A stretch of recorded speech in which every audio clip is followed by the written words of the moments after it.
എണ്ണയിൽ കിടന്ന് മൊരിയുന്ന ഈ സുഖിയൻ കാണുമ്പോൾ എനിക്ക് ഓർമ്മ വരുന്നത് പണ്ട് സ്കൂളും മദ്രസയും കഴിഞ്ഞ് വരുമ്പോൾ ചായക്കടയിലെ ചില്ലുകൂട്ടിലെ പലഹാരങ്ങളാണ്. അപ്പോൾ ഇന്ന് പഴയകാല ഓർമ്മകൾ അയവിറക്കിക്കൊണ്ട് കുറച്ച് സുഖിയൻ ഉണ്ടാക്കാം. തലേ ദിവസം കുതിർത്ത് വെച്ച പയർ ആവശ്യത്തിന് വെള്ളം ഒഴിച്ച് വേവിച്ചെടുക്കുക. അത് വെന്ത് വരുന്ന സമയത്ത് 3/4 കപ്പ് ശർക്കരയിലോട്ട് 1/4 കപ്പ് വെള്ളം ഒഴിച്ച് ശർക്കരപ്പാനിയും ഉണ്ടാക്കാം.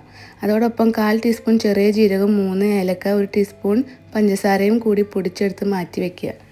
ഒരു പാനിൽ 1 ടേബിൾ സ്പൂൺ നെയ്യ് ഒഴിച്ച് 1/2 കപ്പ് തേങ്ങ ഇട്ട് ജസ്റ്റ് ഒന്ന് മുരിഞ്ഞ് വന്നാൽ പൊടിച്ചു വെച്ച ഏലക്ക ജീരക മിക്സ് 1 ടീസ്പൂൺ ഇട്ട് കൊടുക്കുക. അതിലേക്ക് ശർക്കരപ്പാനിയും കൂടി ഒഴിച്ച് നന്നായി കുറുകുന്നത് വരെ വെയിറ്റ് ചെയ്യുക.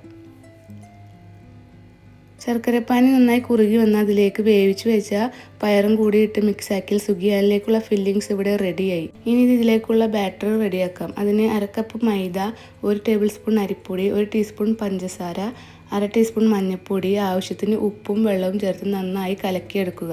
ഈ കൺസിസ്റ്റൻസിയിൽ വേണം കലക്കിയെടുക്കാൻ. ഇനി നമ്മൾ തയ്യാറാക്കിയ ഫില്ലിങ്സ് ഇതുപോലെ ചെറിയ ബോൾസ് ആക്കി മാറ്റി ഈ ബാറ്ററിൽ മുക്കി എണ്ണയിൽ ഫ്രൈ ചെയ്തെടുക്കുക.